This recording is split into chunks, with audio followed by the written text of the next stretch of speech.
Hey everybody! Hello. Welcome back to the live chat discussion where we just talk about filmmaking because we're filmmakers and we like to talk about filmmaking. Yeah. So today Josiah's with me. If you guys don't know who we are, I'm Annie Poling Sweat, and I kind of run the Homegrown Filmmaker channel. So you usually see my face on all the videos there. And this is my brother Josiah, obviously.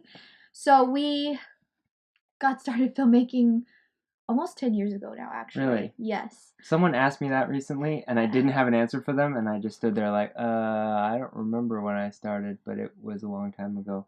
It's at least it's 8 or 9. So we're getting there. Anyway, so we started by teaching ourselves filmmaking, and that's what we share on the channel is just things that we've learned along the way, tips that we have for teaching yourself filmmaking.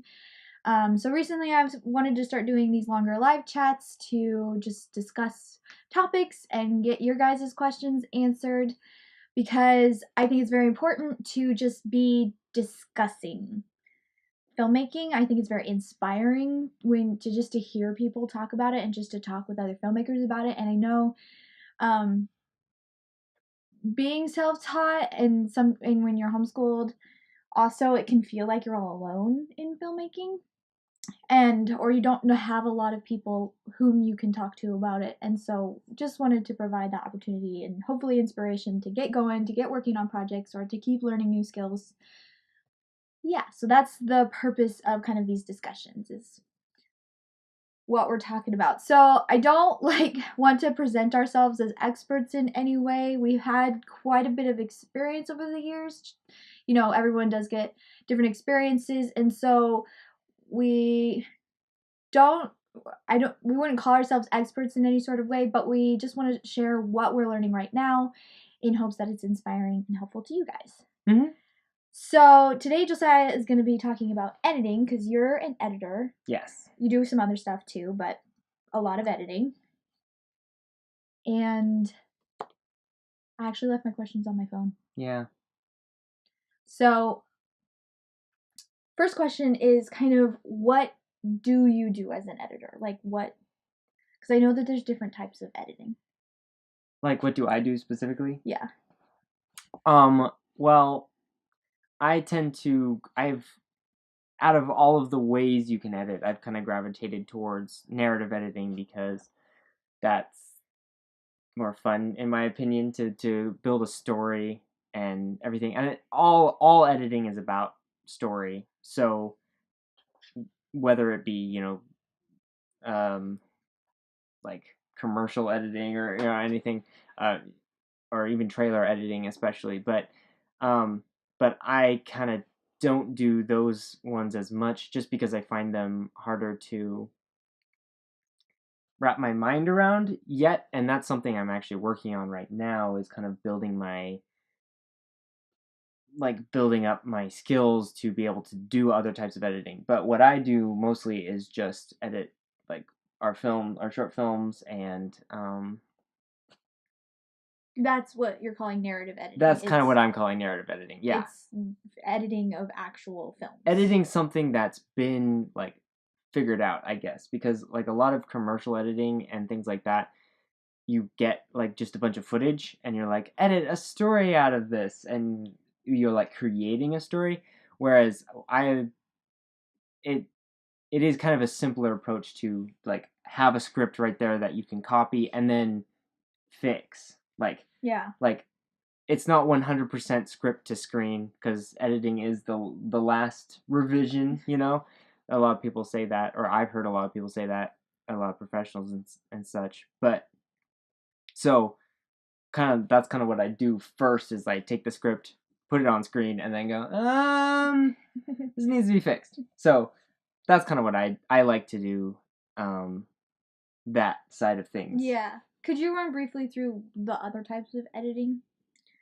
I don't think there's like specific categories or these are like industry names or anything. It's just you can kind of separate different areas. Yeah. The names I've heard are what's called creative editing, which all editing is kind of creative editing, but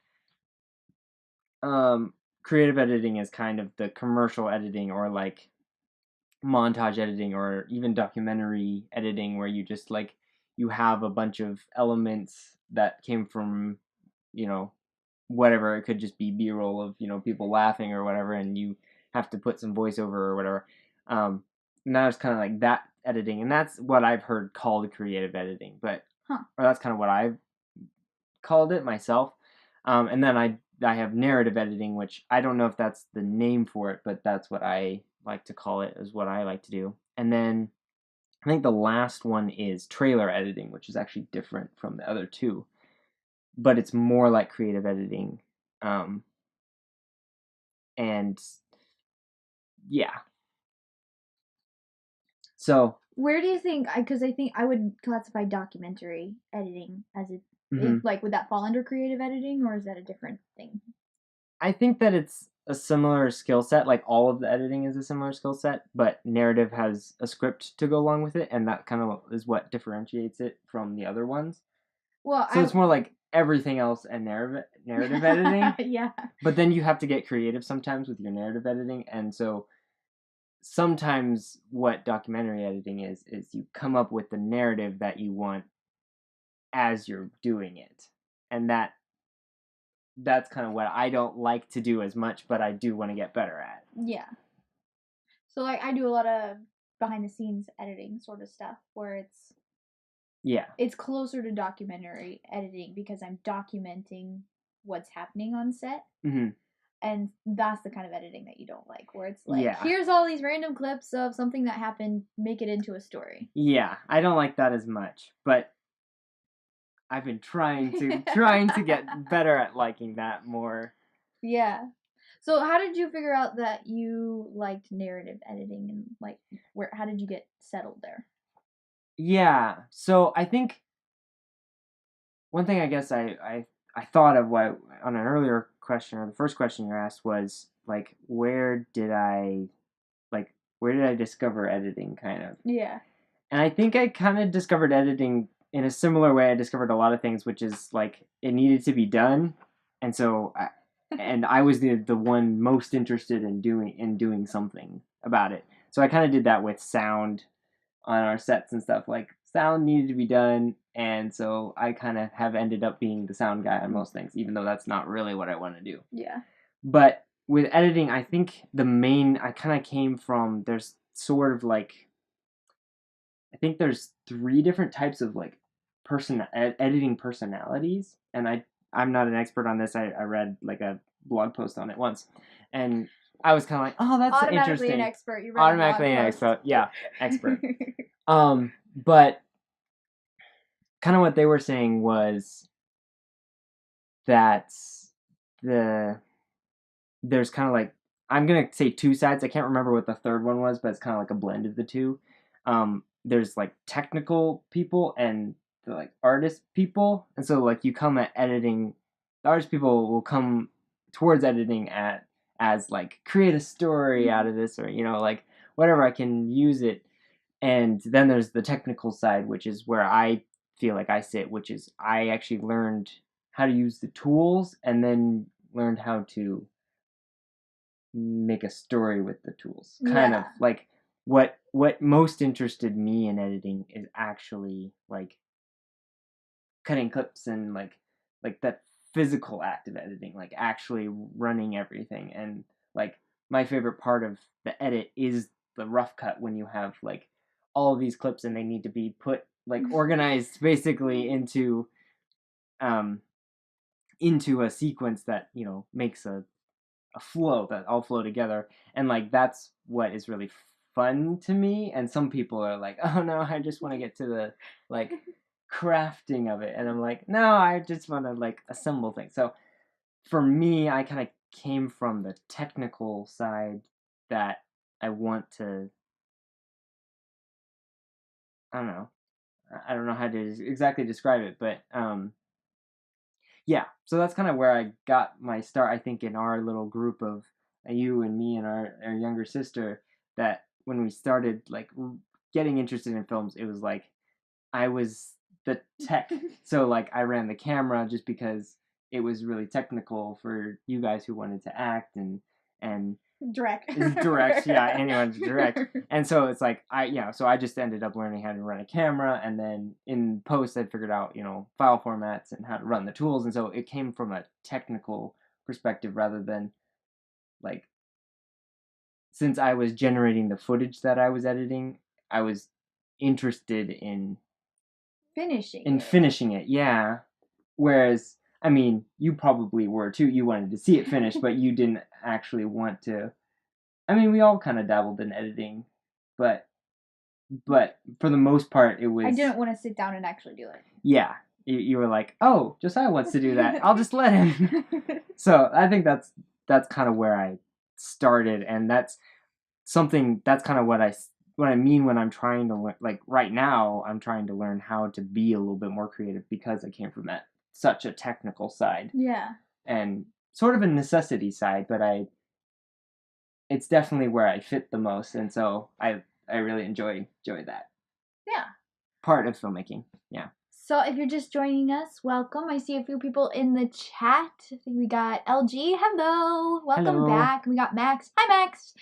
And we got Elijah. Hello. Hello. Welcome to the chat. So as you guys are listening in, if you have any comments or questions as we're discussing stuff, please chime in. Oh, there's Nick Douglas. Hello. Hello. Glad to see you guys. Oh, and Mark. Hello. Hi. So anyway, please post your questions or comments as they're coming in, listening into what Josiah was just saying. Where do you guys think you come from as editors? Is it the more technical side or the creative side of things? Or like you were saying, there's just kind of in the middle where that might not necessarily describe everyone. But yeah. We got Ellie. Hi, Ellie. And we got Lily. Mm-hmm. Hola, Lily. Hello. Glad you guys could make it. We're talking about editing. So, how did you start teaching yourself editing? And like, what are the tools that you have used in the past or are continuing to use or moving on to use? Like, how would you teach? Well, how have you taught yourself? And also, how can people teach themselves? I don't know. I feel like when I was first editing things, I felt like I started off on a really good foot. Like I don't ever remember having problems with editing. I started with iMovie, which the greatest of editing tools, I would say. No. But I don't know, when we were editing our first films, it seemed like, I guess the first thing you learn with editing, maybe not learn, but it's like why you want to edit is you want to put these two clips together, and so you have to figure out how to do that. And I don't know, I remember, maybe it's just cuz we watched so many films when we were young, cuz our dad was really into watching films like all the time, so we were always watching movies and really enjoyed movies. And so it was just like I felt like when I started, I already had this sense of how something should be paced. Yeah. And that is a big part of editing, is how fast something should happen, and how things should cut together and how action should be cut together, because there's kind of like this rule that, I don't know, I see lots of I watch a lot of beginning editing tutorials, because I don't know, I always like watching beginner tutorials for some reason, because they might have some information that I missed because I taught myself, or things like that. But they always talk about this theory called cutting on action, and that's where something happens on screen, like someone moves their hand or someone turns, like it can be as subtle as an eye movement, and you edit on that action. So you add a cut, and then in the next shot you have them do the same action, and that smooths out cuts. And I don't ever remember having a that wasn't a new thought ever. That wasn't a new thought ever. Like every time I watched a tutorial, I'm like, wait, you don't think about that already? Like you don't do that just naturally? So I don't know. I guess my first getting started with editing, I started with just cutting things. Like we were making little films all the time, and they were always getting more and more ambitious. and a lot of them we didn't finish, but like I was always editing them and then re-editing them and doing like a different variation or a version of that. And I don't know. So yeah, that kind of started with iMovie, and then we went to like a filmmaker thing, and they were talking about. We asked the hosts of their presentation what editing software they would recommend and use, and they recommended Final Cut Pro 7 at the time. And so we got that. Our parents got that for us, and so I was editing and that all the time, and that was kind of like, I remember when we first opened the program, we were like, "Oh my, that's a lot of buttons." Like what would you even use all this for? And now I look at like what I use now is Premiere Pro from Adobe, and like I always like, I use a lot of the tools in there that like, I don't know, the bigger editing tools are like, they give you more customization, but they take away like all the optimization, like easy things to do. So all the presets and all the everything. presets, yeah. Yeah, that's what it's like whenever you advance in any kind of program. It doesn't really matter what it's for. It's like the cheap version is like all these presets, so it's really easy to do a few things. Yeah. And then you go to the advanced version, and it's like you can do anything, but you have to do everything from the beginning. Yeah. And so it is a jump to more advanced programs. It's like, I have to start from the very beginning. Why isn't there just a preset for this, like my old program? So, I don't know. That is it is almost a mystery to me what actually taught me editing, because like I remember the days when we were just using Final Cut Pro, and like we made like, I don't know, 7 or 8 short films that we never finished. They're nowhere. Like sometimes I go back and look at the old footage that still isn't quite edited together because we only got like halfway through it, and then we realized that we didn't really want to make that movie, or we moved on to a different idea and had fun with it. But I think that was you and our younger sister Lizzie, like creating projects all the time, and I was and just not finishing them. and I was just editing them and not finishing that either. But I don't know. I feel like it was just practice at the begining. Like I was just constantly practicing. I mean, well, it sounds like practice, but it also sounds like it's what writers say about learning, which is if you want to write, you have to read books, and so you were already doing it, so maybe not something that you like realize. But if you want to edit, watch films. Yeah. So that's probably, which is kind of duh, but yeah. Although for a long time, I mean, this might not. It doesn't mean that I wasn't getting anything from watching films, but because I probably was. But like up until recently, I haven't been, like very recently. I mean, like within the last, I don't know, 3 months or something. I haven't actually been able to watch a movie and tell you where the editing, where the editing affected the story, I guess. Because it's like, well, didn't the director make that decision? And it's like, well, I mean, yes, but the editor made it first. But did the editor make that decision because it was in the script? We don't know because we didn't read the script. Like there's a lot of that where it's like, yeah, up until very recently, I've only just now been started to like been able to watch a movie and actually get like oh, that was an interesting edit right there. And because to me, a lot of editing is like, this is more from my technical side. Like when I watch footage to edit together, I'm like, oh, you have to put an edit right there because there's a problem, or there's a this shot is better and it has this emotion in it right at this moment, so we have to cut to it at some point. And so if it feels too fast or whatever, we move that back to smooth everything out. So it's like to me, edits have to go in certain places. But I know that if someone else would edit the scene, because that was another thing that we did.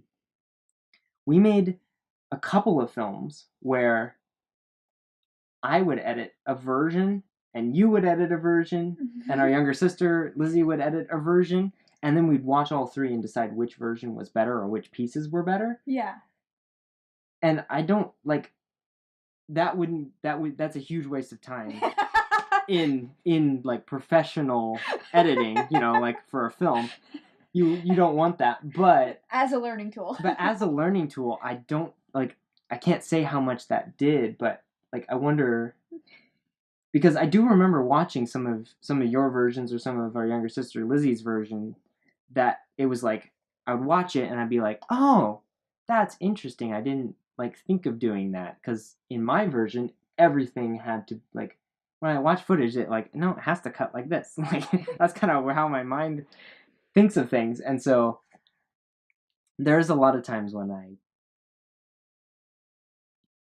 like just seeing someone else's interpretation of the exact same footage can be really educational. Mm-hmm. But we kind of stopped doing that really quickly. Because it's a waste of time. Because it was a waste of time. And because whenever we did that, I argued that my version was the best version, and you usually agreed.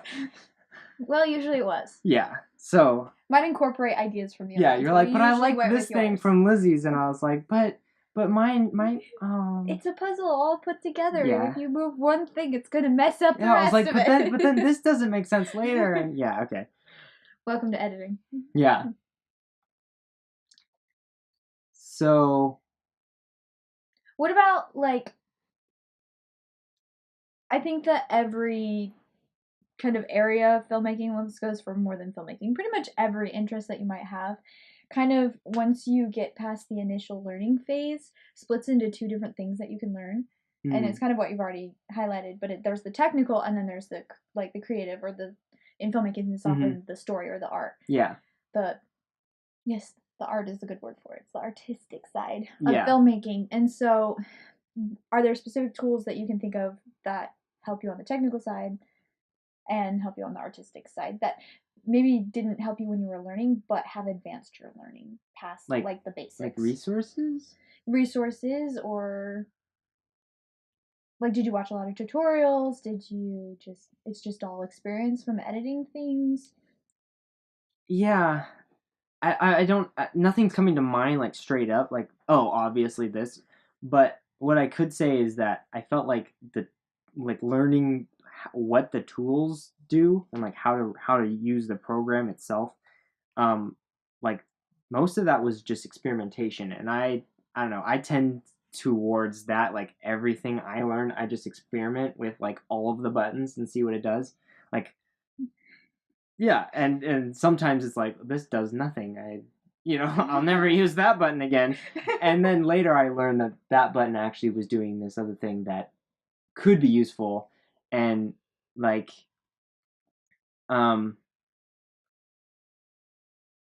yeah, so it has been a lot of experimentation. And then I guess I am a connoisseur of tutorials, but like whenever I watch a tutorial, they're always like, and if you're following along, do this. And I'm like, oh, I'm not.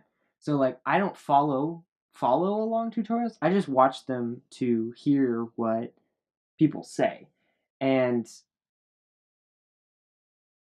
But like, I haven't actually seen that many editing tutorials. Like other tutorials, sometimes I'll watch a specific thing, like how to do this effect or whatever in Premiere or whatever, and they'll talk about some tool that I didn't know about inside of Premiere or another program, and I'm like, oh, interesting. And I just like take that information and like stick it somewhere, and like even if I don't like use it ever, like I know that thing happens when that thing does that. So I don't know, it's like for resources on like learning how to edit, I don't know, I just remember like experimenting constantly. Like, I would make a separate sequence or, timeline, and then just like put some clips on it and just be like, I wonder if I can transition these things together. What do all the transitions do? And just like one day just going through all of the transitions, and just like, okay, now I know what they all do.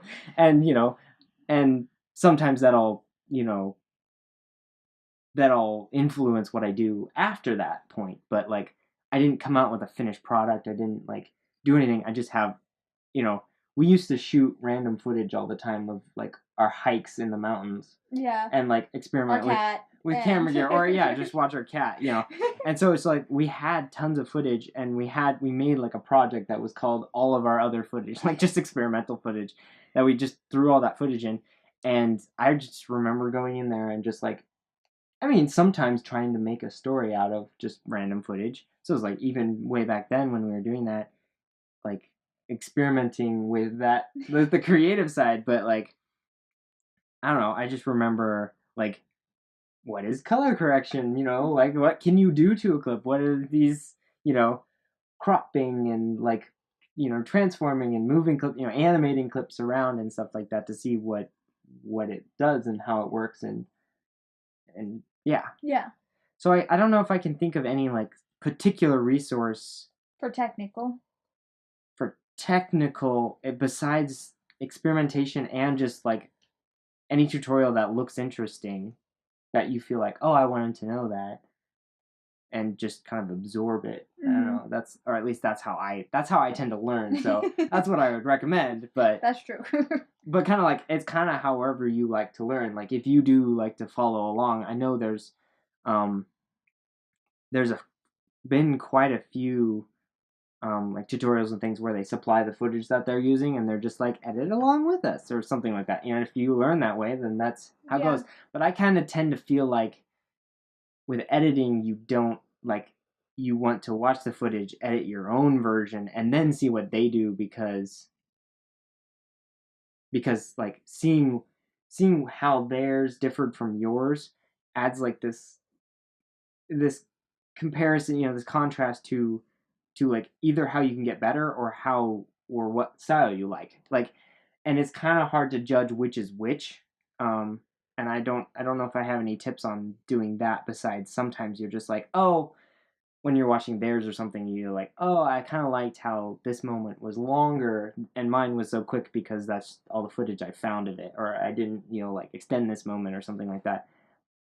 I mean, then you can decide to take that into your style, kind of, which I don't know. I feel like you develop a style over time, but I feel like with style, you don't have to be worried about developing. It's not something that you try to ever develop. need to think about, because it'll just, it's just you and what you like. And so your work will just turn out to be you and what you like, no matter what you do. Yeah. You know, if you're trying to copy somebody else's style, that's where you actually have to study style and like find what it is that you like. So if you're trying to find things that you like, that's the way to do it, is to look at somebody else's work. And I like all of this person's work. Yeah. As opposed to, I feel like I have a problem in mine. Like, that's a reason to think about style. For the most part, I'm like, yeah, who cares about thinking about it? It'll just happen. I do think an interesting exercise, I haven't done this, it's just an idea that popped in my head right now, would be to try and mimic someone else's style. But with editing, that's hard, like I was saying, because only recently have I been able to see an editing style in any, like, in film, in movies and stuff like that. Like, the most iconic styles are cinematography styles, or art styles, or even directing styles. But, you know, if you were to try and make a Wes Anderson sort of style, like short film or something like that, like most of that would be the cinematography, not the editing as much. But the editing would play into that. It's more like it would be really hard to edit something in that style out of something that was not shot to be edited in that style. Yes. Is what you mean. I agree. Yeah. To take footage that was just kind of shot in no particular way. Yeah, you usually can't just take any old footage and edit it in an editing style. I have seen, like, it makes me interested to try this, because I have seen a lot of short films that are like, oh, such and such in Jason Bourne style, or such and such in, you know, Wes Anderson style, or something, such and such. And it's just like, okay, that could be a cool experiment, but I feel like the people who are experimenting are the cinematographer and the director, and the editor does go along with it, but they're kind of like a supplement to that. And so it could be an interesting like exercise, but I haven't actually done that myself, except for it fits along with the like experiment sort of thing. And if you like those sort of styles that that have a style, then you could give it a go. I mean, Yeah. So, in hearing, well, let's go to the artistic side. okay. What about how do you teach yourself more about the art of editing? I do feel like the technical side is rather straightforward because a lot of it is learn your program. Yeah. But the artistic side of it seems to be something, or rather, how I think about the artistic side of things, at least for directing, is what separates a average editor from a good editor or a unique editor, or what is the difference? Well, if I was to place myself on that scale, I would say that I'm like average to good, but not like expert. So I don't know. Like, there's sort of a thing where it's like I don't actually know what separates an expert from certain things. But you know enough to be able to separate those things. But yeah, so there is a scale there that you can see. At least moving from average to where I would say I'm good, which I still think I'm a little short of good, but I would say that the biggest difference that I can tell from like average has been like pacing. Like when you start out, you're just learning how to like put sequences together, and so a lot of problems you'll encounter are like, you know, like the shot starts before the action starts. Like it doesn't have like there's like this obvious like pause and then it starts, and so first thing you do is like start trimming clips really tight. And that's, I guess that's kind of where I went, is like I started making everything really tight, and most of our films that I was practicing on were action films, and so like that is an action film style is really tight. Like you just kind of cinch everything up as close as it can go. And so kind of what I've learned to come forward from that, learn more, is actually to then like first you tighten everything and then you kind of relax everything in the right places. Yeah. And so it's knowing those right places to do that. And so, and I feel like even now I'm like experimenting with that. In the current editing project I have, which is a feature film, I actually just re-edited a scene yesterday, and I re-edited it, or I added a few things because I had edited it maybe, several months ago. And first, I'd like rough edited it, and then I kind of re-edited it, but I used most of everything that I had used before. But the director was wanting a certain feeling in a certain moment, and so I was like, okay, I can work with some of their notes and then play around with that. So I was like stretching things and doing that, and then I wrote back to the director and I was like, okay, I think I finished it. And then while I was typing that, I was like, wait a second, I just had a whole bunch of ideas. And so I went back and like I found like 2 or 3 more like elements of that same moment, and we're just like, why not? I can just like cut this reaction shot in half, so I have 2 reactions. Yeah. And then place another shot in there and make that like 10 times longer. And so, I mean, that scene could be way too long now. I have no clue. But my first thought was to make it like really tight, and that was kind of like my rough edit. And then I did what I thought was relaxing it, and then I was going to type back, and then I went, wait a second, I could totally relax this like a lot more.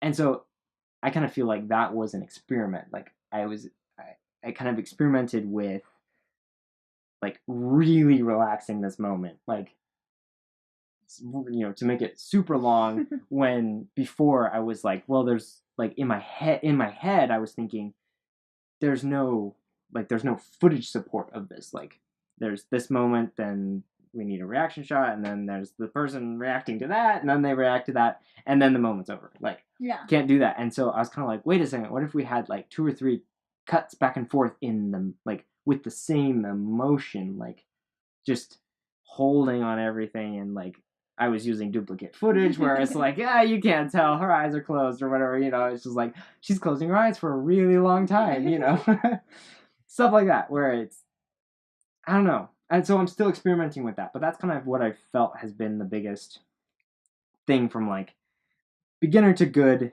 I was like, or beginner to average, I was kind of like just tighten everything and, make sure that it all flows and feels right, and then from there I'm kind of like, relax it and let each moment play out and like actually show something happening, because a lot of times you want, as an editor, you want to like show this, okay, and then this, it depends on how the footage was shot, but sometimes it's like there's a shot of this happening and then there's a shot of that happening, and so you put those together and it happens. But sometimes, a lot of times, there's like overlap, and so it's like, oh, I could leave it on this shot and show two things happening in this shot, but is that what's right, or I could make kind of like extend both of them so that everything takes longer, but each shot still only shows their one thing in it. They're just like a lot slower, and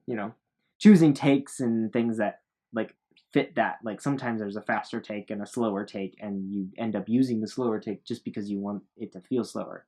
Not, and that's kind of an interesting, like on the director's side, like, or like on set, like getting variations of things can be helpful in the edit, because sometimes you don't actually know what you feel like, what you're gonna need.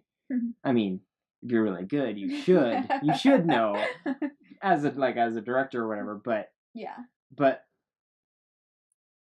I do feel like a lot of beginner average editors get beginner average footage. That's true too.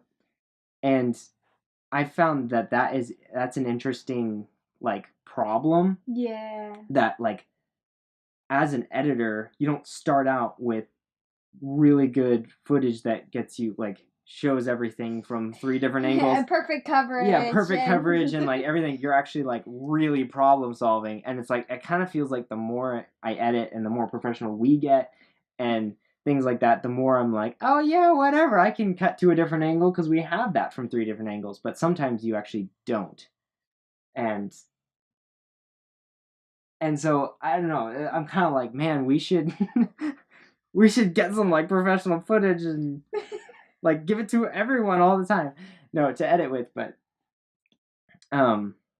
yeah. So that is it's an interesting challenge as a beginner, because sometimes you're like, well, I have to show it from this angle, but sometimes you can feel, especially moving from the beginner stage to like where I felt like I used to be, which like average, where it's like I would kind of like I would feel that this shot would be better here, but it just doesn't exist, and so you have to work around it. Feel like, and here we should cut to a close up. Yeah, we don't have a close up. Where's the close up? We don't have it, and so I have done that before, where like I actually like make a close up out of things that aren't a close up, and I know that sounds kind of weird, but like, you take a medium shot and you zoom it in just a little bit more, like, and it's the same medium that we were just looking at, but it feels closer, and so you're like, if they had gotten a close up, it would have been the best, but like, I still want the feeling of getting closer. Or sometimes I use like, even just a shot that has more emotion, like even if it's a wide shot and it's just like, oh, that shows the more emotion, even though it's not closer. Sometimes I'll use that because like I just feel it more than the medium that wasn't the close up I wanted, Yeah. Something like that. So I don't know. That's kind of a problem that goes away, I feel like, but also learning that problem solving at the beginning is a really good training, because editing is kind of all about problem solving, especially after the script to screen bit that I was talking about, where you have the script, you have all the footage. The script says sometimes the script can say, and there's a reaction of them, and they say this line, and they say that line, so you're just like, okay, just put it all in. But then kind of after that moment, or you kind of encounter problems at certain points because your footage will not line up with the script, like they changed their idea on set, or they, or there just wasn't the shot that didn't have time for that or whatever. And so problem solving is just everything, as well as like creating a story. It's, They're like, okay, well, there's a giant hole here in the story. How can I make a new story to fill that little hole? You know? Yep. And that's kind of where I feel like I'm learning the most right now, is like getting really creative with adding moments and stretching moments to make the best out of the story rather than the best out of the edit. Yeah. Because that's kind of how I was thinking on the technical side, was just like the best technical edit is like everything flowing in real time, like, but the continuity being perfect. Yeah, the continuity is perfect. Everything is happening in real time. Like, you know, if they move their arm like this, they move their arm like that, and clarity and stuff like that. Like, maybe not real time isn't the right thing, but like clarity, that everything is clear. And so kind of as I've grown, I kind of feel like I've learned that just making everything tight and like showing everything isn't always the clearest for the story. Yeah. And so kind of what I'm working on right now is learning about how to make the story more clear, even if it messes up the continuity or something like that. Like, if it goes by and you don't notice it, whatever, you know, like, that's kind of what I've heard is, I heard this recently and I agree with it, that the editor is kind of like, has to be like the, what's, well, I can't remember all the words, but has to be the, like, kind of like the director in the first draft and and the viewer at the same time. Like, they have to watch the film from the perspective of the audience. I can't remember, there was a third one and it was similar to that, but I was kind of like, yeah. So there's a lot of times when I just like sit back and watch it and I go, oh, that was terrible. what I just did, you know, like, you kind of have to critique yourself a lot, and I like doing that. So yeah. So you're working on editing a feature right now, which is really cool. I want to talk a bunch about that. But before we do, I want to check in with everybody. Lily says, I also felt like I had a basic understanding of editing when I first started out about 12 years old. I attributed it to watching YouTube videos, commercials, and movies growing up. Yeah. And I was always just fascinated by video. Yeah, I feel like I just absorbed the skill. Yeah, like, I didn't feel like when I started, like, I had a problem with anything. Like, I was like, oh, this is great editing. And then, I mean, when I look back at it, I'm like, oh, oh no. Wait, you were saying something that made me think about. Oh, artistic stuff. I know some stuff that you've done to learn more. Please share, because I forgot. You listen to, well, obviously you watch movies, and we talk about movies all the time. Yes. And I mean, we've talked about before on the channel how important it is to actually be, not just watch films and say, hey, I saw that film, but actually watch them to study them and ask questions about why they did what and what you liked and didn't like. And it's even better if you're talking to other people, because then you're getting more perspectives. So obviously that's something that we do a lot of. And then you listen to a ton of, or you have started listening to podcasts. Yes. It doesn't even have to be about editing. It's a lot about directing and just hearing editors who are more professional, who have worked on a lot of projects. Yeah, it did seem like recently I came across a whole bunch of podcasts that either featured editors or, I mean, and I've been listening to ones that don't, but I have been learning a lot about, like, very recently, just like listening to other editors talk. And I don't know, sometimes it doesn't feel artistic. It just like puts words into what I was already feeling and like solidifying things. Like, I may have already had that thought, but I wasn't sure if it was the right thought to have, kind of. And hearing another editor say it, I'm like, oh yeah, I thought that. And then I'm like, okay, now it's like, that's the right way to go. I mean, but also what I've heard is that, you know, everyone kind of edits a little differently. Like I was saying, like, there's the three ways, or three different types, you know, the technical and the artistic and kind of a blend. And so you kind of have to keep that in mind, I have found it really interesting to hear other editors talk. And that's kind of what I like about doing this is Yeah. that I can actually talk, and sometimes just talking out loud myself puts things like, oh, I have learned about that, Yeah. Yeah.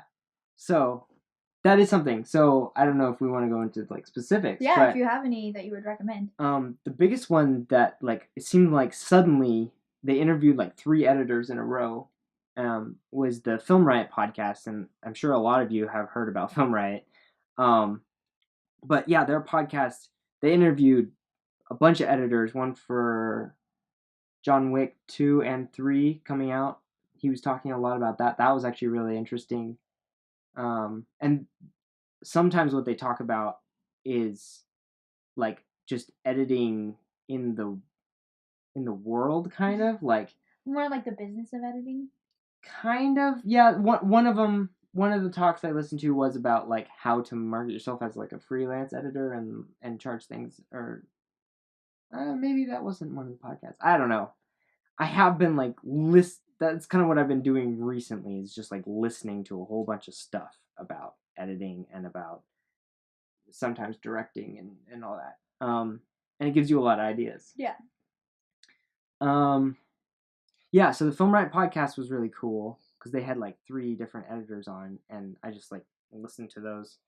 And then a really good YouTube channel is This Guy Edits, and he has a podcast as well with where he's with another editor, and they break down scenes together. So that's every episode. that They sounds just good. break down a scene from a movie. Most of the scenes that they're breaking down, I haven't actually seen the movies for.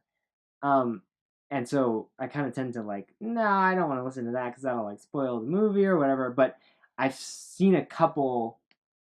They're starting to kind of transition that one to YouTube as well, so they have a few like YouTube breakdowns, and those are always really interesting. Yeah, so I've been learning a lot from them. Those are kind of the 2 main podcasts, YouTube channels, This Guy Edits and the Film Riot podcast, that I've been listening to, that that are really like just about editing and Yeah. are really inspiring. Just like something I hate about editing is that you can't listen to podcasts and things while you're doing it, because most of the time, even if you're not working with sound, you're working with emotion, and other inputs, other sensory inputs can give you emotion. So like, someone's making popcorn or something and you smell it and you're like, no, now this whole scene is about popcorn. Like, I've never heard that. I mean, smell is probably the least influencing because you're just like, oh, it's the smell, and you don't usually smell movies. But Music, though. But music, especially. I was editing the same scene I was talking about yesterday, and I was just like, I was listening. I was like, ooh, I want to listen to that sort of music. I turned on some music that I was listening to right before I was like, oh, I should probably edit today. And then I was like, but I can't listen to that music while editing because I know that this like super sad soft piano is not going to go with, this like epic scene that I'm editing. I mean, kind of like the climax scene. Um, so you just have to turn it off and either listen to music that does inspire you, or for that scene, or just don't listen to anything. And sometimes podcasts work. Like most of the scene I'm thinking about like was like blank. Like um there is no audio yet in that scene, and so like I'm editing without audio and there isn't dialogue to worry about and all that stuff. So it's like technically you could still listen to someone else talking, but like they're having emotions and they're talking, and It's you're just still trying to distracting. figure it out. So it is kind of distracting. So that's something I don't like, is that while I'm editing, I can't be getting inspired about editing. You kind of have to like do it on and off. And so I don't know, my technique is doing something else interesting while listening to podcasts, because my other interests are like 3D modeling and stuff, and that has no sound whatsoever and no emotion to it usually. And so you can just kind of put on whatever and listen to that while you're doing something else that really interests you, or I don't know, jogging or something. But yeah. Cool beans. Looks like Johnston. Hi, Johnston. Hello. Welcome to the live stream. So, if you guys again have any comments or questions on what we've been talking about, please go ahead and share them. If you have any resources that you've been learning editing with, we'd also love to see those, and I'm sure everybody else in the chat would as well. Mm-hmm. Books, podcasts, videos, all that sort of stuff. Yeah. However you like to learn, because everybody has kind of different learning styles. So it's helpful to have a variety of resources. Yeah, so let's talk about the feature. It's a big subject. Yes, so you've been editing a feature, and this is the first one for you. Yes, first feature film. So I guess kind of my questions are all kind of wrapped up together, but to me that's a lot of footage. Yeah. So what is your process for handling that large of amount of footage? And then also, what has been the process for editing something that large? Mm-hmm. And what are takeaways from that? Yeah, what have you learned from it? And what is it like? Yeah. So this is an interesting situation because I'm kind of co-editing with the director, and so I don't actually have full control over how it's being organized and everything. So if I was to organize a feature, that's kind of what I'm learning is like some areas like, oh, that's an interesting idea, I will use that later, and some ideas like, oh, that's not working, I will not organize my feature. The next feature. You're researching this is what you mean? No, like just the act of being in someone else's organization or kind of co-organizing something with someone else is teaching me a lot of things about like what I like in organization and what I don't like. So that's sort of a hard one to say, like, how am I organizing this? I don't know if I would recommend it to anyone because I haven't actually figured out what the best way to organize a feature film is. But yeah, kind of like what you're saying at the beginning there in your question, that when I was first approached about it, I was kind of thinking like, oh, feature film, it can't be that bad. Like, you just, it's still a story and you have all this footage. But up to this point, I don't know, the longest thing I've edited is our longest film on our channel is Weeping Willow at 20 minutes, or the runtime of the actual footage and stuff is like 18 minutes. But I actually didn't edit that one. I only edited pieces of that. So the longest one would be Descent, actually, and that would be 8 or 9 minutes of runtime footage. And so yeah, that's kind of like where my mind was like 8 minutes, and that's only like 3 scenes in a feature film, or less than that. And so when I was first thinking about it, I was like, oh, this seems, easy. You just kind of take the footage from the scene and edit it, do the thing. And when I opened up the project for the first time, and you're like, okay, here you go. It's kind of like, oh, that's a lot of footage.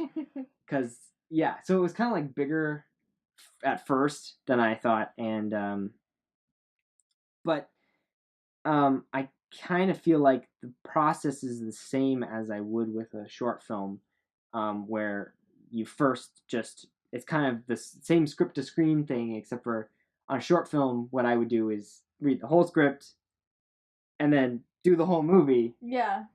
And with the feature film, that just took way longer. So I did the exact same thing, it just really long and I kind of had to break it up into chunks, which the easiest chunks are the scenes. So you just kind of go scene by scene, read the scene, edit the scene, rough edit the scene, read the scene, the next scene, rough edit that scene, read the next scene, rough edit that scene, and till I've gone through the whole movie. And me and the director had lots of discussions about if that's what we wanted to do, or if we wanted to like refine each scene after rough editing it. And I kind of thought that we should do the whole movie, and we both ended up agreeing on that. And I think that was the right decision.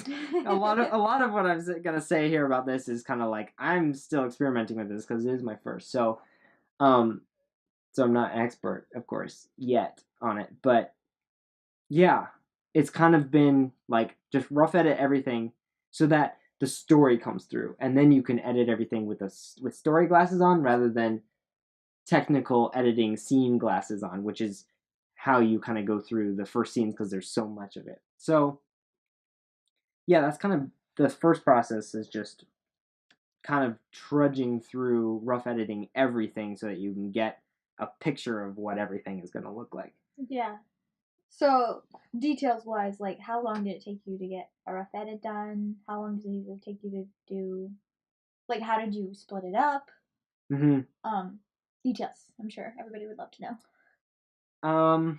On this project, it took uh kind of like a month and a half to rough edit everything, but I also came on a little late, so the director is also very much an editor, and so he had been um, editing, and he had about 20 minutes of the film already before I started. So that isn't a full picture. So I would say, like, if I was to estimate for the next one, I would say 2 months of just like pure rough editing time, like to get even the whole movie put together.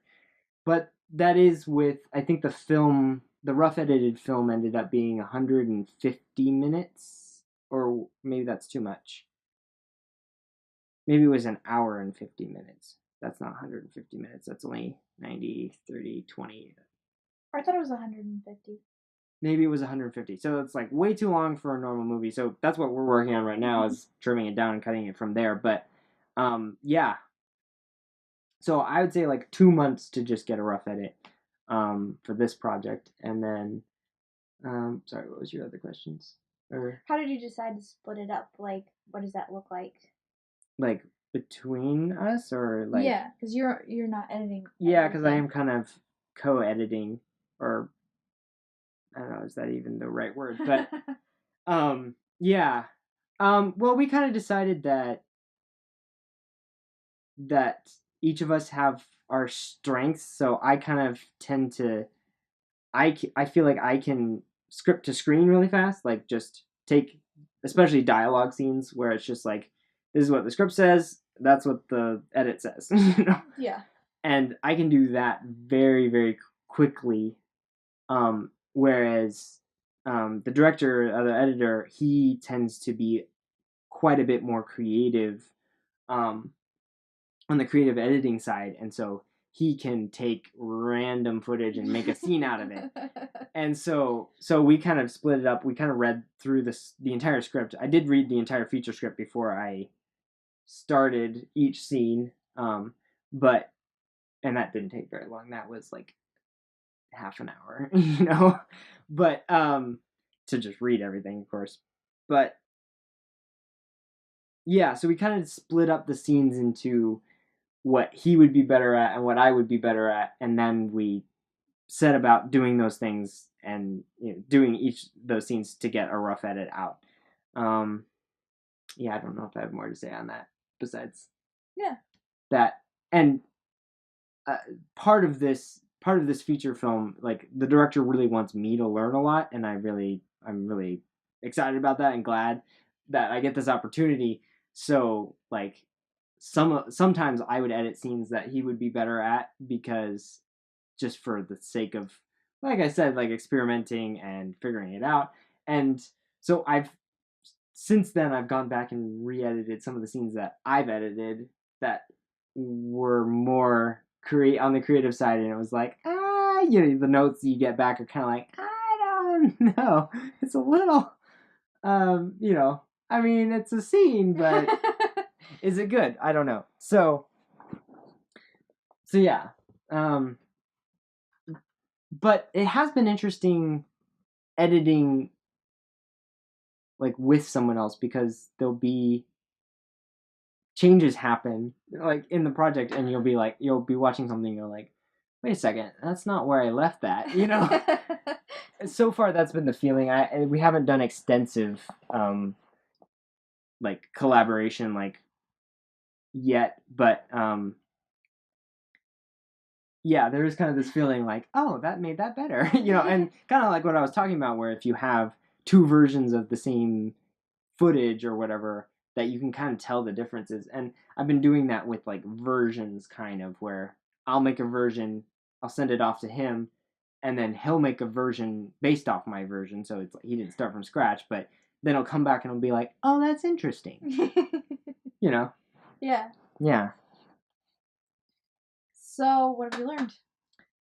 I know you're not finished yet. So you Yeah. finished the rough cut, Yeah. and then it went through a round of like feedback. Right? Yeah. So we kind of slogged. I don't know what the word is, but just like made the entire film, so that we could watch the whole thing, and then me and him, the director, watched it and made a few changes, but it's more like we took our notes down that we thought could change, and then we had kind of a bigger viewing with people like you and the rest of my siblings, because they really want to be involved, and the director really wants you guys to be involved, and so yeah, it's been really exciting to do that. And some of his crew and yeah, like, and he and... kind of had his own little party with some of his crew and his producer and stuff like that. And so then we had like these other two sets of notes that came from our showings or viewings of it. And so currently we're in the process of kind of adding that all into the film. And we had a lot of discussion about, I mean, mostly it's been a discussion about where the issues are with it, and how it could be better, how the story could be better. And that's kind of what I've been, I've been like learning about mostly, is just where, like, more about story, like overall big picture stuff, because I tend to be in the details, or like, ooh, that cut could be tighter, ooh, that thing, instead of, oh, the story is missing an entire beat right here. Like, that's not my specialty. And so that's kind of what I have been learning about, because an editor needs to know that, like, and that's something that I've been getting from the podcast, and it's all kind of been building on itself in this current stage, is that, like, an editor needs to know these things about story. And so I've been going out and learning these things about story, and this feature film project has been very insightful on that, but I'm not sure I can verbalize any of it, because it's just kind of like, it's all in there, but it hasn't settled down yet. Yeah. Mm-hmm. Where you were saying, like, you understand why there's deleted scenes now. Yeah, that has been the big one, because on our short films and things, we're like, well, I mean, the script is only 5 pages long on most of them, and Longer. yeah, they should be about 5 pages, maybe 8 pages for a 5-minute film, but they yeah, you tend to be like, well, you need this and you need that, and the story is so much smaller that it's like everything depends on itself. So if you took something out, it wouldn't matter, or it really would matter. Sorry. And so on this feature film project, yeah, there has been a lot where I kind of like finally understand deleted scenes on like on projects and things, because when we finally put it all together, we're like, well, that isn't contributing to everything, and our runtime's too long. Like I was saying, 150 minutes, and so I'm just like, me and the director talk about it, and we're like, yeah, let's cut it. And we've also been talking about like cutting scenes, and then just to watch the film without that scene, and then putting it back in and seeing what happens. Like, or so it's like a lot of our cutting has been like, deleting of scenes has been like, let's just see it without it, and that has been interesting. And I actually heard someone on a podcast, I can't remember, but another podcast, that they talked about something like that. I was like, oh, hey, we just had that idea. And so again, it's kind of like validating, and you're like, oh yeah, we should just like experiment without it, and then put it back in and be like, oh, that's cool, or we need that, and so we put it back in. Yeah. Honestly, it just sounds like editing, but on a huger scale. Yeah. Like, that's how you do a scene, too. It's like, and do we need this shot? Oh, yes, we did need that shot. Yeah. When you watch it without it. Something that we did on, like, short films and stuff, that it's kind of like an equal scale, is cutting out lines. Like, yeah, a character will say something, a line or whatever, and we're in the editing room, and it's like, we don't really need that line, and so we cut it out.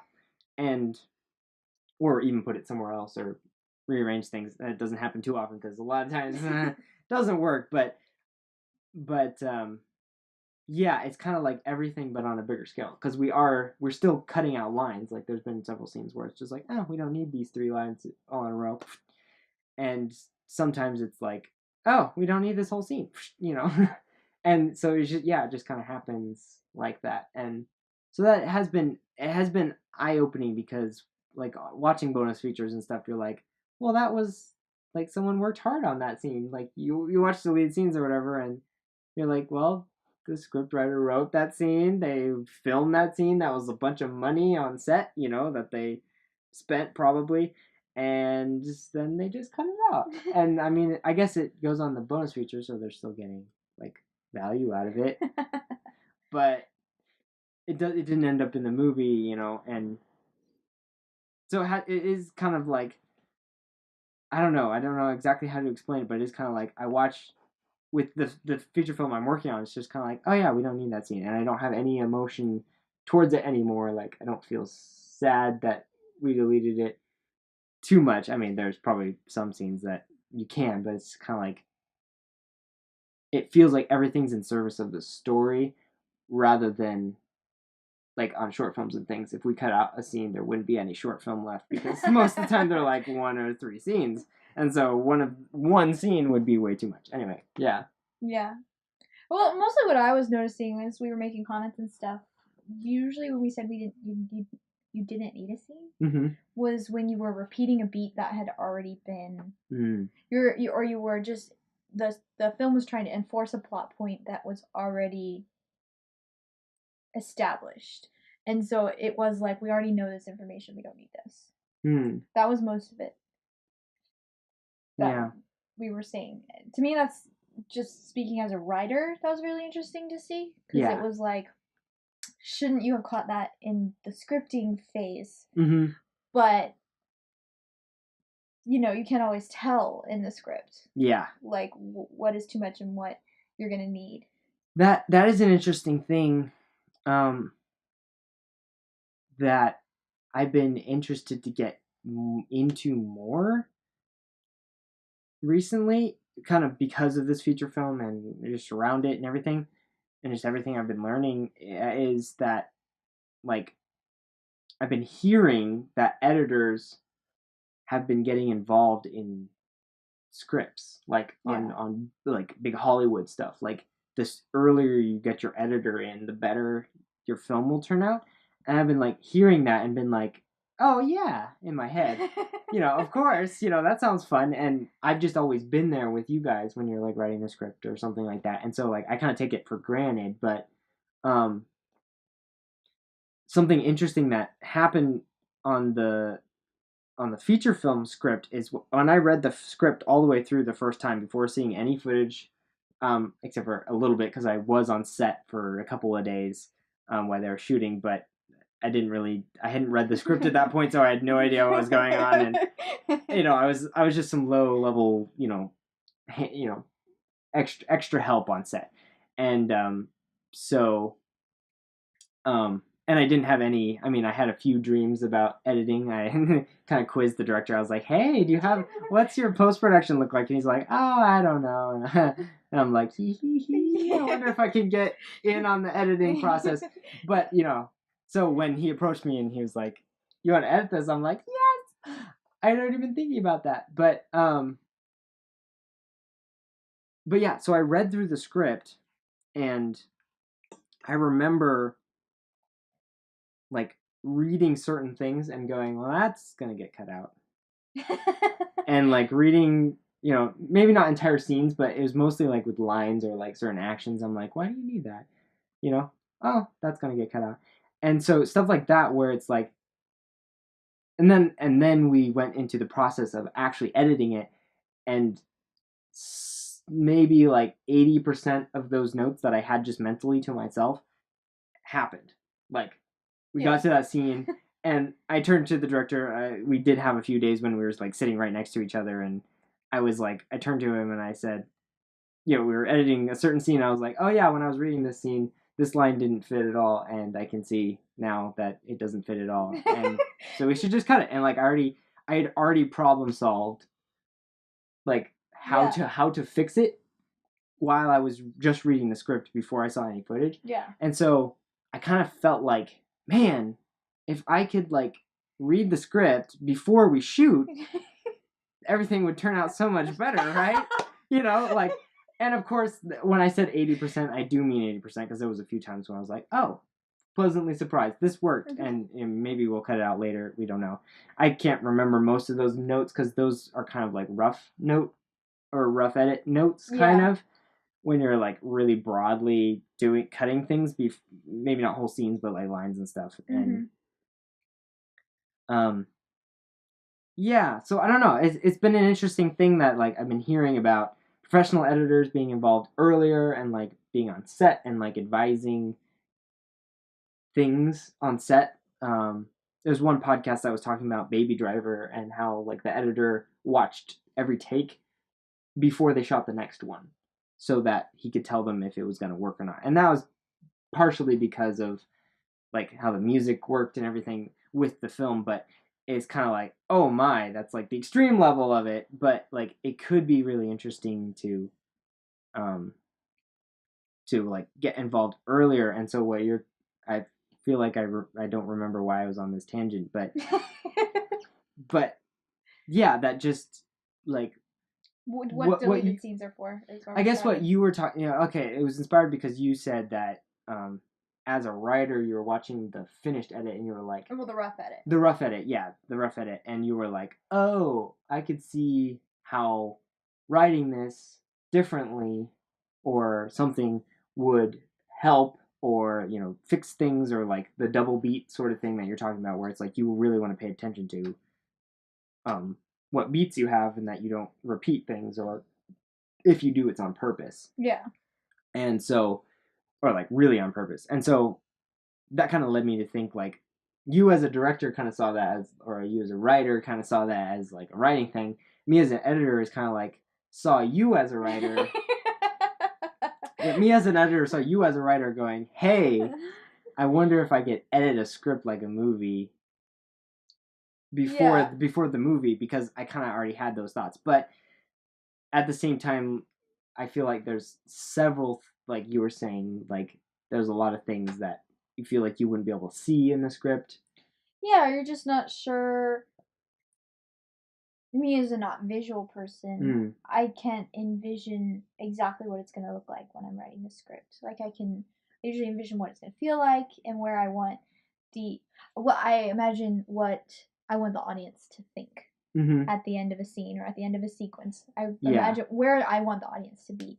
That doesn't necessarily translate to the visuals and how it's actually going to edit. Yeah. So I guess I tend to think that when I read a script, I usually see the cuts. Yeah. Like even if I don't know what the shot looks like, I'm like kind of the same as what we were talking, where it's like, well, there's going to be a close up right here, and then there's going to be a wide here, and there's like I can imagine my perfect edit to it, and whereas you're kind of saying like that sort of eludes you, you can kind of feel an emotion to it. Yeah. Sometimes I'll have very specific things where I do see, but it's not an overall. But it's more like a style moment. Yeah. Or it's always connected to what I want the audience to think. So if I want the audience to be focusing in, so say there's a character talking, and then there's a character reacting to what the character's saying. In my head, I'm going, we are focusing in on the character who's reacting. Yeah. Even though in the script, all that's there is the line that the other character or even is saying. just an action line saying they react. Yeah. So it's not like edits and cuts. Yeah. It's just this is where I want the audience to go. Which when we're me as director and working with Josiah as an editor, it's always about that. Is like 80% of what we talk about is what is the thought line that we're trying to take the audience through. Yeah. I want them to think this, and then this, and then this, and that's the sequence of shots. Yeah, I just thought, maybe not just thought, because I did have it in the back of my head, but when we were talking about resources, but another resource that I found kind of interesting is Film Editing Pro. They have like a email list sort of blog post sort of thing, and they've started a YouTube channel where they put out little free videos. They're mainly a course, like a, you know, I think it's like $300 course. You know, they have like 4 or 5 courses and on editing, and so it's a bunch of editing professionals that have come together. And but their free stuff is really good. And I bought one of their courses, and I felt like I didn't learn very much, but I did learn a lot about, like, it's more like they put into words some things that about that sort of thing, where what you want to do when you edit a scene is like edit it kind of neutrally, like no character has the like weight in the scene, or like they were kind of saying edit just to the dialogue, like this character says line, cut to them, this character says their line, this character says their line, this character says their line, and like, but the scene they had as an example was like someone talking on and on and on and on, and it was actually about the person who wasn't talking like whatsoever. Like the scene is supposed to be in the script, and so like they were talking a lot about like how to add that person back in, and stuff like that. So they were talking more on the technical side, but I can see that yeah, that sort of where when we're editing a scene together, like you as a director and me as an editor, it's like what we're talking about is like, well, who is this scene really about, and like how to bring them out of the woodwork, because sometimes they are deep in there because they're just reacting to things. They're not talking, or they're not, or I mean sometimes they are talking, but you want to like, you know, show them before they're talking and then while they're talking, then after they're talking, and you know, like, I don't know, there's a lot about deciding which reactions are more important. Yeah. And that kind of goes into what we were talking about a while ago with like having good footage, because if you don't have actors that are reacting when they're not saying anything, mm-hmm. if your actors aren't acting beyond just their lines, you can't, like, you just can't cut to them sometimes. And so it's kind of like the better everything you get, the easier it kind of is to be like pick and choose which moments you want. Yeah. And so a lot of problem solving happen for like beginner filmmakers and editors, is like, how do we like get this emotion across when that wasn't being displayed whatsoever in, at least when they weren't talking, the acting or the cinematography or anything. How do you get it across? Yeah, it's been interesting to think back on like all the films that we've been doing, because going back to what you said about beginning editors, their challenges that they are starting with beginner footage as well. Mm-hmm. So like every project that we've done, we go through the rough edit and we're like, man, this is a mess. Like, is this gonna be anything interesting or good at the end of this? Mm-hmm. It's like the lowest moment of filmmaking is the first rough edit. The most exciting. It has the most potential. No, it's like we spent so much time and thought on this. No, but it's been interesting because the sense of how many problems there are with a rough edit has been less and less with every film that we do. You know, so I don't know, what was the last film we did before Descent? It would have been Lost and Found, I think. Yeah, Lost and Found. So the rough cut for Lost and Found, we looked at and we were like, man, this has so many problems. Don't know how we're going to fix them, blah, blah, blah, blah, blah. And then we get to Descent, and watching the rough cut for Descent was a lot of, well, I see a couple of problems here, but it wasn't nearly to the extent that Lost and Found was. Yeah, Lost and Found had some big problems. And I don't think I ended up actually fixing them, which is something I've been thinking a lot about. Like, I can't decide what, like, I tend to like the rough cut the most, but that might just because it is that script to screen, and like I don't have to challenge myself to think outside the box and stuff. And I like thinking a little bit outside the box. And then my other favorite part is like tweaking things, like little things. And that's kind of like what all editing is about. But like I haven't decided, like on Lost and Found, we actually handed it over to Max to kind of polish things up a bit. And so I kind of like sometimes I think like I don't know, like should I just like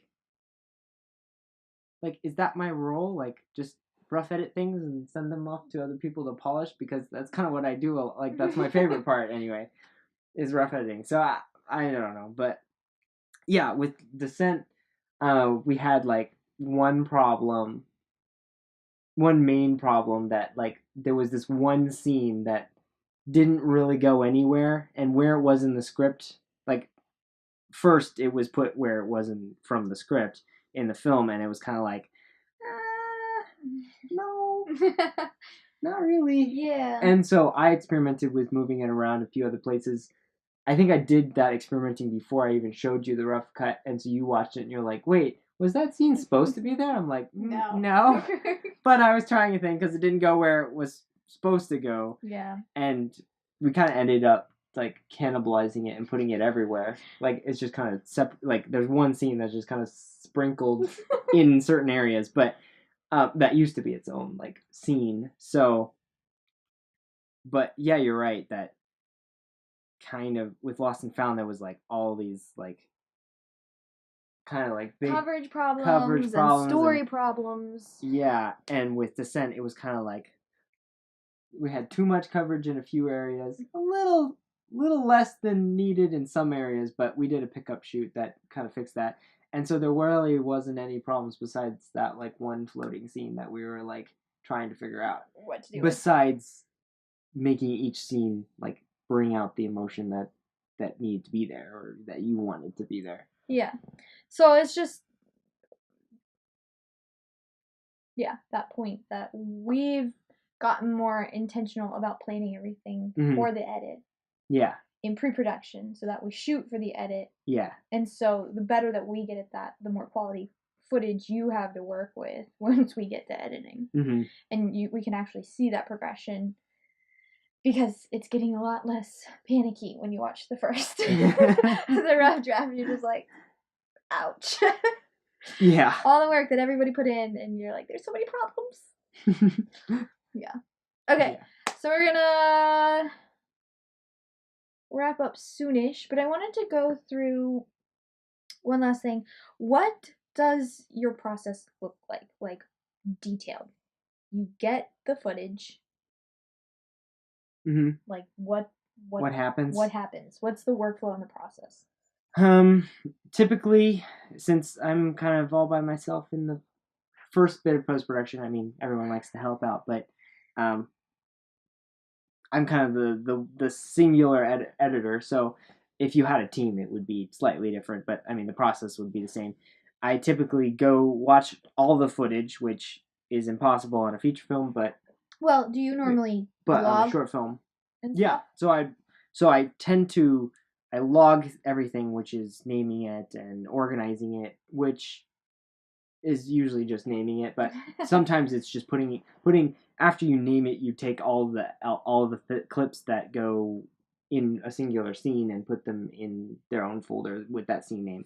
That's typically how I do it. I know a lot of people do it differently, different editors, but that's what I found to be the most logical for narrative editing, because I've heard that for other editing, I haven't actually done this like trailer editing and things like that, you don't want to do that because that actually like biases you towards where things should go. But with narrative editing, things really should go in that order, so you tend to organize it that way. So yeah, so I'd log everything, just like name everything and sort it into scene bins, and kind of while I'm doing that, I'm absorbing moments, but typically I don't actually, like, the logging doesn't give me everything. Sometimes I'll like watch a whole clip through because it was like a cool moment on set that I remember. And that's another thing that I've actually had the benefit of being on set for everything that I've ever edited, except for this feature film mostly. Yeah. So, except for a couple of scenes, and when I got to those scenes, I was like, I know it happens. But yeah, so that is an interesting perspective to have, that on set, you can actually, as an editor on set, you can actually note things that you like, moments you like, kind of like the director does. Um, the director will say, "Ooh, I like that," or something like that, and you can make those. You can listen to the director. They say they like that. You're like, "What did they like about that?" Because I didn't like that. Is usually the thought I had, and then we get into post, and I end up liking it. But I like that, and then you hear the director say, "Ooh, I like that," and you're not looking at the screen. Yeah, I'm looking at the weird side profile of someone with the set, like lights and everything. It doesn't look beautiful. But so yeah, so like on set you can make mental notes, and then usually while you're logging, sometimes you like want to watch those, like you remember those notes that you had, and so you want to watch those clips again, and so you kind of like reinforce those mental notes. But usually while logging, I don't know, the less it seems like the longer the film is, the less and less you can watch all of it, all of the footage while logging. So then my next process would be to bring it into my editor program, and then do what is called selects. And I've heard so many different like ways to do selects. Like there's ways where you can like do all of the footage, and I guess how I do selects is usually I put everything into one timeline, one sequence, and then just cut. Usually sync all the sound up to the clap, and then cut everything from action to cut. So I cut off the slate, and I cut off, after someone says cut, and like things are breaking apart, so that later I can just watch everything, all the footage we have from that scene. I do it scene by scene,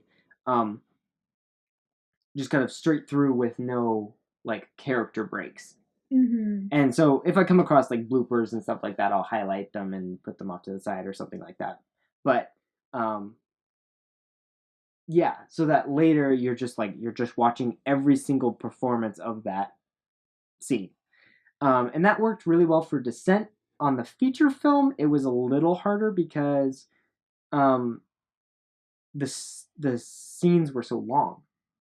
Yeah. On Descent, the scenes were so short, so you're dealing with like, in a dialogue scene, you're dealing with like maybe 3 lines or 5 lines or something, just like a really quick character interaction. And on the feature film, it was like each character had so many lines in one scene that a lot of times that almost didn't work. They had to break it into every take of that line, and then every take of the next line, of each character. And so I'm still not sure what the best way to do, what the best way to go about this is. But interesting thought I heard from one of the podcasts I was listening to. I think it was This Guy Edits. He was talking about how whenever he like really likes a take, because when you cut, selects are usually, the other way I've heard of doing selects is you actually delete everything that you don't like.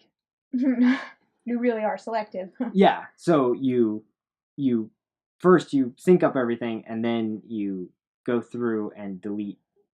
You're like, okay, no, I'm not going to use that take, not going to do this. And I kind of found, at least on this feature film that I'm working on, that like I liked certain moments of certain takes. And so some people say, okay, cut it down to those moments. Like just cut that moment out and put it in your like moments bin. And I can see that, but like I tend to like that later. So when I do selects, I just do action to cut so that everything is there, and then you can do like a selects, like selects of the selects. But an interesting one that interesting idea that This Guy Edits talked about was to actually cut those moments out and put them on the track above, and then like have a kind of 3-track thing where it's like, ooh, I felt something. Ooh, I really liked this, and it like goes on the top tier, so that when you come back to a scene, he was talking like months later, and I'm like, oh, this is what you mean. I can see why it takes so long, because you can come back to a scene that you worked on so long ago, and like you have to remember what you felt. Yeah, what you were thinking. He was talking mostly in emotion, so like what you felt like. And so like organizing it with like tiered system is like, I haven't actually done it myself yet, but I really liked that idea, and I feel like I'm going to use it, because it's like, oh, I really liked that moment way back when I was looking at the scene. and yet you still have like everything all in a row. And I kind of like seeing everything because you can pick from everything. So then after selects, then I move on to the rough edit, which is of each scene.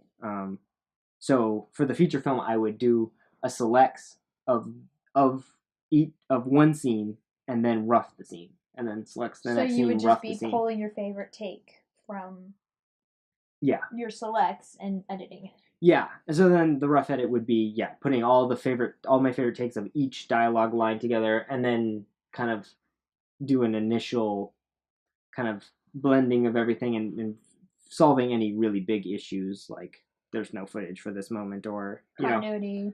or just making sure the scene made sense all the way through. And then I'd call that done on a rough scene, and then I'd move on to the next scene, do a selects, put all the footage in, sync all the audio, do the selects, and then edit the scene. So that worked for the feature film so far, but I could see it working. Like, it has been getting more and more tedious to work with that setup that I did earlier. Like, I could see having a bit more selective selects, because there's a lot of times when I'm like, ooh, what's this clip? I don't remember this one. Oh yeah, that's right. This is a really terrible one.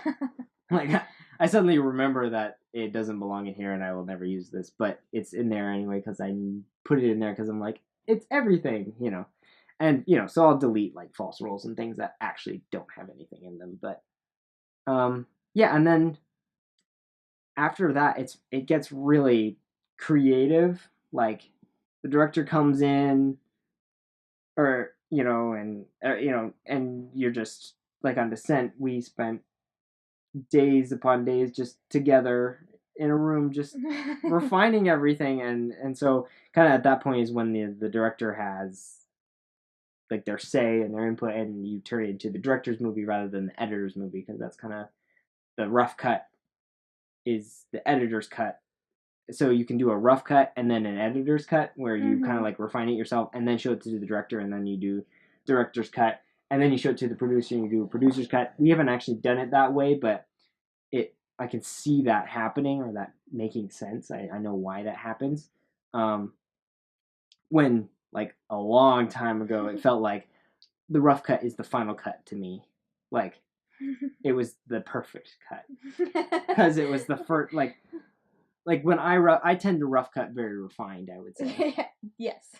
And so but like you get rid of all the bumps and the weird noises and I clean up the audio and everything in the rough cut, which I kind of believe in, because when you show it to the director for the first time, you want it to feel like a smooth movie, and you don't want like missing audio and things. So it's like, add in sound effects, smooth out audio. I mean, don't do extensive audio work, but like, I kind of believe in making it as smooth as possible.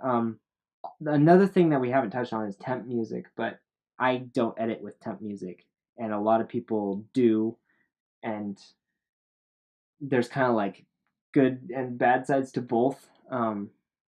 But I kind of don't, because I tend to find that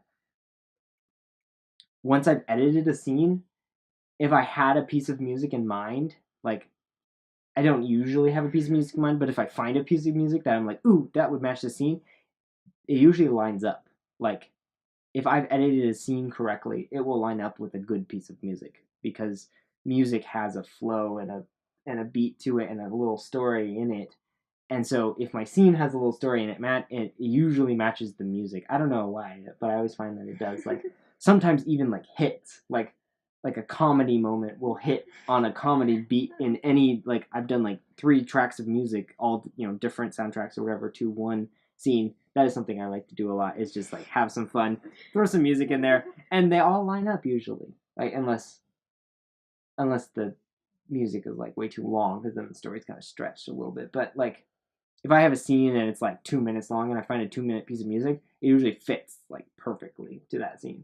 Because humans like story arcs. Yeah, I think that's it. And so sometimes you can actually use that as like an analysis tool, where you throw in some music and you're like, so the music feels like kind of hangs in this moment, but my moment is like too quick.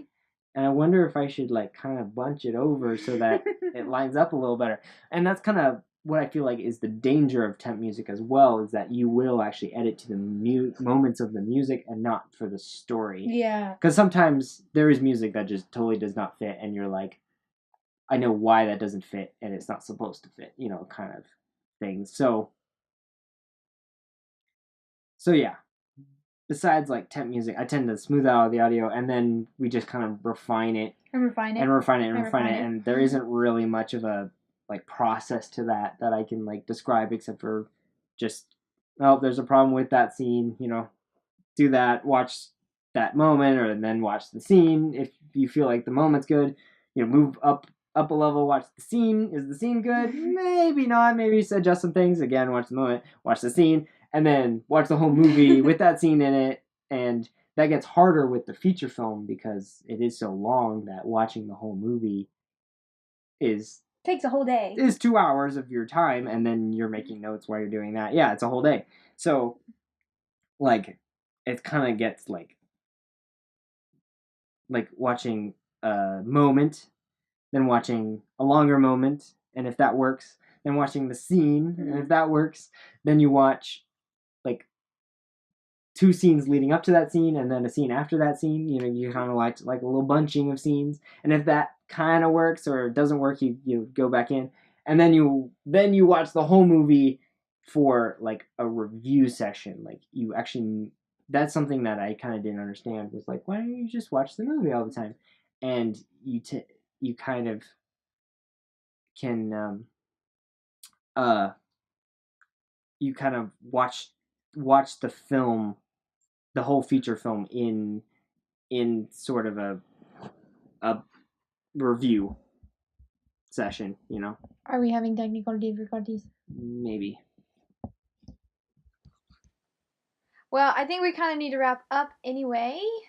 Been on here for a while. Mm-hmm. Unless you had any final thoughts.